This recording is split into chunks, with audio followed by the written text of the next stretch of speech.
বান্দাকে মাফ করার বাহানা খুঁজবে। কিয়ামতের দিন আল্লাহ তাআলা শুধু বাহানা তালাশ করবে, কেমনে আমার বান্দারে মাফ করতে পারি।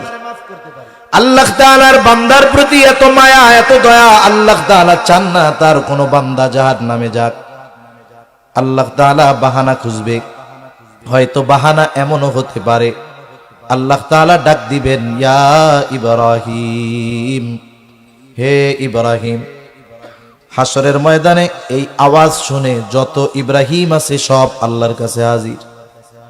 আল্লাহ তাআলা হয়তো বলবে, আমি ডাকছি আমার খলিল ইব্রাহিমকে, তোমরা আসছো কেন? বলে, আল্লাহ আমাদের নামও তো ইব্রাহিম, আপনার জবানে আমাদের নামটা শুনে আমরা চলে আসছি। আল্লাহ তাআলা হয়তো বলবে, বান্দা আমার খলিলের নামের সাথে তোমার নাম মিলে যাওয়ার কারণে আমি আল্লাহ তোমাদেরকে আজকে মাফ করে দিলাম। আল্লাহ মাফ করতে পারে কি পারে না? আল্লাহ তাআলা বান্দাকে কত ভালোবাসে, বান্দার প্রতি কত দয়া, আল্লাহ তাআলার কত দয়া। আবু হুরায়রা রাদিয়াল্লাহু তাআলা আনহু থেকে হাদিস আসছে, নবীজি বলেন, ইন্না লিল্লাহি মিআতা রাহমাহ আনজালা মিনহা রাহমাতান ওয়াহিদাতান বাইনাল জিন্নি ওয়াল ইনসি ওয়াল বাহাইমি ওয়াল হাওয়াম। নবীজি বলেন, আল্লাহ তাআলার কাছে 100 রহমত আছে। ওই 100 রহমত থেকে 1 ভাগ রহমত আল্লাহ রাব্বুল আলামিন গোটা সৃষ্টি জগতের সকলের মাঝে বন্টন করে দিয়েছেন। 1 ভাগ রহমত থেকে যত মাখলুক সবাইকে মোহাব্বত, ভালোবাসা, রহমত, দয়া দেওয়া হয়েছে। হিংস্র প্রাণীর মধ্যেও মোহাব্বত, ভালোবাসা আছে। ওই 1 ভাগের একটা অংশ আমার আপনার নবী পেয়েছে। সবাই 1 ভাগের থেকেই কিছু অংশ পাইছে। 1 ভাগের কিছু অংশ পাইয়া নবীর উম্মতের প্রতি কত মায়া, কত দয়া। আরে আমরা যেই নিকৃষ্ট প্রাণী কুকুরটাকে দেখি, কুকুরের মধ্যেও মায়া আছে না নাই? এই যে 2-3 দিন আগে এক জায়গায় গেছি, একটা রাস্তায় মোড় ঘুরবো, ওই মোড়ের মধ্যে একটা কুকুর আইসা গাড়ির উপরে লাফায় লাফায় পড়তেছে, ঘেউ ঘেউ করতেছে কুকুর। সাথে ওই এলাকার একজন ছিল, সে বলতেছে, হুজুর এই জায়গায়, এই রাস্তায় এই কুকুরের 3টা বাচ্চা গাড়ির চাকায় পিষ্ট হয়ে মারা গেছে।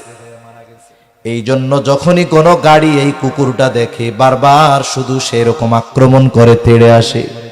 তার মানে বোঝা গেল ওই হিংস্র কুকুরটার ভিতরেও সন্তানের জন্য রহমত যিনি দিয়েছেন তিনি কে? বিশ্বধর সাপের অন্তরেও রহমত আছে। সব 1 ভাগ থেকে কিয়ামত পর্যন্ত যত মানুষ সৃষ্টি আসবে সবার অন্তরে মায়া, মোহাব্বত থাকবে। ওই 1 ভাগের একটা অংশ আল্লাহ তাআলার কাছে আছে কয় ভাগ? একটু জোরে বলেন, কয় ভাগ? 99 ভাগ। রাসূলুল্লাহ সাল্লাল্লাহু আলাইহি ওয়াসাল্লাম বলেন, আখারাল্লাহু লাহু 99 রাহমাহ ইয়াগফিরু বিহি ইবাদাহু ইয়াউমাল কিয়ামাহ। আল্লাহ তাআলা বাকি 99 ভাগ দয়া, রহমত তার কাছে রেখে দিয়েছেন। কেন? বলে ওই দয়া, রহমত দিয়ে কিয়ামতের দিন তিনি তার বান্দাদেরকে মাফ করে দিবে। আল্লাযী খলাকাল মাউতা ওয়াল হায়াহ, যিনি মৃত্যু এবং জীবন সৃষ্টি করেছেন। মৃত্যু এবং জীবন সৃষ্টি করেছেন আল্লাহ তাআলা। আগে মৃত্যুর কথা বলেছেন, এরপরে জীবনের কথা বলেছেন। তার মানে আসলে মায়ের পেটের ভিতরে আমরা মৃত ছিলাম। আল্লাহ তাআলা ওই মৃত মাংসের টুকরার মধ্যে রূহ দেওয়ার মাধ্যমে জীবন আল্লাহ তাআলা দান করেছে। তার মানে আগে আমরা কি ছিলাম? মরা। এরপরে আল্লাহ তাআলা জীবন দিছে। যখন একটা মাংসের টুকরায় পরিণত হয়, হাতও নাই, পাও নাই, চোখও নাই, কানও নাই, কিছুই নাই, আল্লাহ তাআলার নির্দেশে একজন ফেরেশতা মায়ের গর্ভে চলে আসে। আল্লাহ তাআলার নির্দেশে চলে আসে। কি করে? বলে ওই মৃত মাংসের টুকরার মধ্যে আল্লাহ তাআলার নির্দেশে রূহ ফুঁকে দেওয়া হয়। এইবার ওই যে মাংসের টুকরা মৃত, সাথে সাথে তার মধ্যে প্রাণ সঞ্চার হয়ে যায়। ওইটা এবার জীবিত হয়ে যায়। আস্তে আস্তে আল্লাহ তাআলার নির্দেশে এটা একটা পরিপূর্ণ গঠন পেয়ে যায়। যখন ওই মৃত মাংসের টুকরার মধ্যে রূহ ফুঁকে দেওয়া হয়, প্রথম তৈরি হয় তার হার্ট, কলব, হৃদয়, যাই বলেন না কেন। এই কারণে একটা মানুষ যদি অচেতন হয়ে যায়, দুর্ঘটনায় পতিত হয়, একেবারে কোনো কিছু টের পাওয়া যায় না, তখন পালস চেক করা হয়। তার মানে তার হার্টবিট যত সময় পর্যন্ত চালু থাকে ততক্ষণ পর্যন্ত ওই লোকটাকে জীবিত বলে সাব্যস্ত করা হয়। কত হসপিটালে এরকম আছে। 2 বছর 1 বছর আগে মনে হয় সৌদি আরবের একজন রাজপুত্র অ্যাক্সিডেন্ট করছে, অ্যাক্সিডেন্ট করে কোমায় চলে গেছে। মানে কোমা মানে গভীর ঘুমে আচ্ছন্ন, এর কোনো হুঁশই নাই। 16-17 বছর বিছানায় আছে। তারে ভাত গোশ কিছু খাওয়ানো যায় না, শুধু নল দিয়া তার পাকস্থলিতে হয়তো পানীয় জাতীয় কিছু পৌঁছায়া দেয়। এই 17-18 বছর একটানা সে পড়ে আছে। শুধুমাত্র স্ক্রিনের মধ্যে দেখা যাচ্ছে তার হার্টবিটটা আছে, বাকি সব অচেতন, দেখে না, বলে না, নড়াচড়াও করে না। ওই অবস্থায় যুগের পর যুগ রেখে দিয়েছেন কে? আল্লাহ তাআলা রাইখা দিয়েছে। তাহলে হার্টবিট যখন আসে, চলে, থাকে, ততক্ষণ সে কি? জীবিত। এরপরে একটা সময় কি হয়, তার অঙ্গ প্রত্যঙ্গ হয়, হাত হয়, পা হয়, কান হয়, চোখ হয়, কান হয়, সে মায়ের পেটের মধ্যেই শ্রবণ শক্তি লাভ করতে পারে। এই জন্য যখন মাতৃগর্ভে কোনো সন্তান প্রাণ পায়, মায়েরও কিছু দায়িত্ব আছে। সন্তান গড়ে তোলার পেছনে অনবদ্য ভূমিকা পালন করে মা। পিতা হয়তো পরিশ্রম করে সম্পদ উপার্জন করে এনে দিতে পারে, যেইগুলো প্রয়োজন চাহিদা পূরণ করতে পারে, কিন্তু সন্তান প্রকৃত মানুষ বানানোর পেছনে সবচাইতে বড় অবদান যিনি রাখেন তিনি হলেন মা। আধুনিক চিকিৎসা বিজ্ঞান কি বলে? আধুনিক চিকিৎসা বিজ্ঞান বলে যে মায়ের পেটের ভিতরে সন্তান যখন শ্রবণ শক্তি পায়, তখন মা যদি কোনো কথা বলে, মা যদি কোনো কথা শুনে, মায়ের পেটের ভিতরে ওই কথা বাচ্চা শুনতে পায়। সুবহানাল্লাহ। শুধু তাই না, যখন তার মাংসপিণ্ডে রূহ ফুঁকে দিলেন আল্লাহ, হার্ট তৈরি হলো, পাঞ্চ পাম্পিং শুরু হয়ে গেছে, নড়াচড়া শুরু হয়ে গেছে মার পেটের মধ্যে। কিছুই হয় নাই, চোখ হয় নাই, হাত হয় নাই, পা হয় নাই, শুধু মাংসটা কি আছে? প্রাণ পাইছে। ওই সময় থেকে মা যেটা চিন্তা করে তার প্রভাব ওই মাংসের টুকরা জীবিত হার্ট হইছে ও অনুভব করতে পারে। সুবহানাল্লাহ। কথা কি বুঝেন না কঠিন হয়ে যাচ্ছে কথা? সজাগ আছেন তো? তাকবীর দেন, নারায়ে তাকবীর। মাশাআল্লাহ। তাহলে চোখ কান যখন তার হয়, মায়ের পেটের ভিতরে সে শুনতে পায়। অনেক সময় আমরা বলি না যে কান খাড়া করে শুনতেছে। মা যখন কোনো কথা বলে, কোনো কথা শোনে, বাচ্চাও কান লাগায়া শুনে মা কি বলে। এই বিষয়গুলো নিয়ে দীর্ঘদিন গবেষণা করার পর আমেরিকার একজন ডাক্তার গর্ভবতী মহিলাদেরকে নিয়ে সেমিনার করতেছে, আর তিনি পরামর্শ দিলেন, আপনারা যদি চান আপনার সন্তানের কণ্ঠ ভালো হোক, সুর ভালো হোক, আপনার সন্তান গায়ক হোক, তাহলে আপনি নিজে গান গাবেন, যার কণ্ঠ আপনার ভালো লাগে সেই গান আপনি শুনবেন। আপনি যদি চান সন্তান অভিনেতা হবে, আপনি তাহলে ভালো অভিনয় দেখবেন। এই যে আজকের জামানায় দেখেন সারা পৃথিবীতে সর্বসাকুল্য 1 কোটি ইহুদি হতে পারে, 1 কোটি, কিন্তু সারা পৃথিবীর প্রায় 800 কোটি মানুষের তারা পরিচালনা করতেছে, নাকে রশি দিয়ে তারা ঘুরাইতেছে। যদিও দেখি পৃথিবীর সুপার পাওয়ার আমেরিকা, বাস্তবতা বিষয়টা এমন নয়।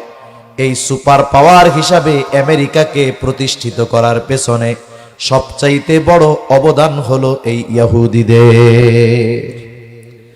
এদের দেশে যখন কোনো মহিলা প্রেগন্যান্ট হয়, গর্ভবতী হয়, তখন পরিবারের আর কোনো দায়িত্ব নাই। ওই মহিলাকে একটা সেফ হোমে নিয়ে যাওয়া হয়, গভর্নমেন্টের নির্দেশনায় ব্যবস্থাপনায় রাখার ব্যবস্থা করা হয়। ওইখানে কি করে, ওই গর্ভ অবস্থায় ওই মাকে জটিল জটিল অঙ্ক করতে দেওয়া হয়। যখন সে অঙ্ক করতে যায়, ম্যাথ করবে, তার ব্রেনকে খাটাইতে হয় বেশি, তার ব্রেনকে খুব খাটানো লাগে। এই যে ব্রেন খাটায়, সে পরিশ্রম করে, চিন্তা করে, আর এই চিন্তার প্রভাব তার পেটের বাচ্চার উপরে পড়ে। কেন করে? বলে যেটা দুনিয়ায় আসতেছে ওইটা যেন হাবা গোবা গবেট না হয়, এই জন্য আগের থেকে মায়ের উপরে এই প্রসেস, এই পদ্ধতিগুলো তারা প্রয়োগ করা শুরু করে দেয়। সোজা কথা হলো, মায়ের পেটে বাচ্চা থাকা অবস্থায় মা যা যা করে, যা যা বলে, যা যা অনুভব করে, সব কিছুর প্রভাব বাচ্চার উপরে পড়ে। এখন বলেন তো, মা যদি গান শুনলে বাচ্চা গায়ক হয়, মা যদি গান গাইলে বাচ্চার কণ্ঠ ভালো হয়, ওই মা যদি বাচ্চা পেটে থাকা অবস্থায় কোরআন তিলাওয়াত করে, নবীজির শানে দুরূদ বেশি বেশি পাঠ করে, বেশি বেশি ইস্তেগফার পাঠ করে, বেশি বেশি যদি কোরআন তিলাওয়াত করে, তাহলে ওই সন্তান কি কোরআনওয়ালা হবে কি হবে না? কিন্তু কি করবে? আগের জামানায় তো বিষয় ভিন্ন ছিল।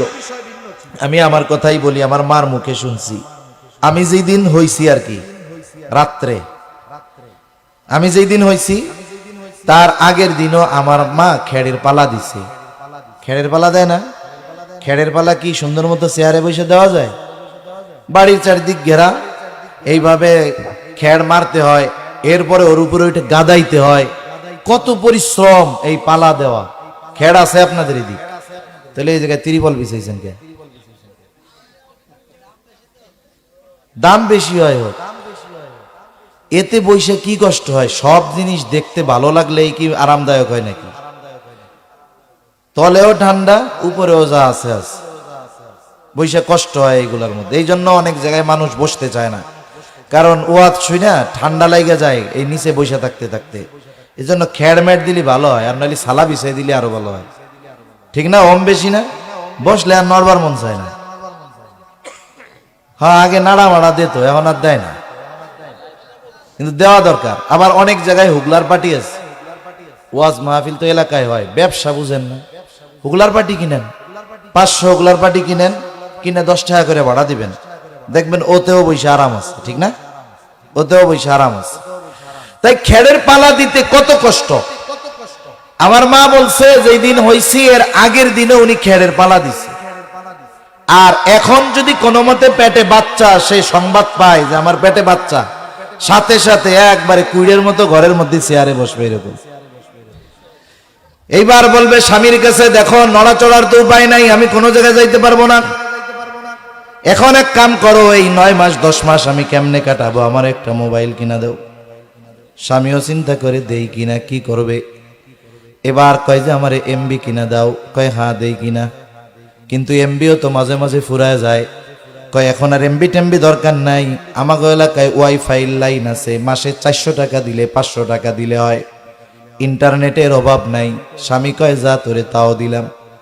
এবার দেখা যায় এই সন্তান পেটে রেখে বাকি সময়টা নাচ গান অশ্লীল দৃশ্য দেখে শুনে সময় কাটায়, আর বের হওয়ার পরে চিন্তা করে আর দোয়া করে, আল্লাহ আমার পোলাটারে তুমি আব্দুল কাদের জিলানী বানায়া দিও।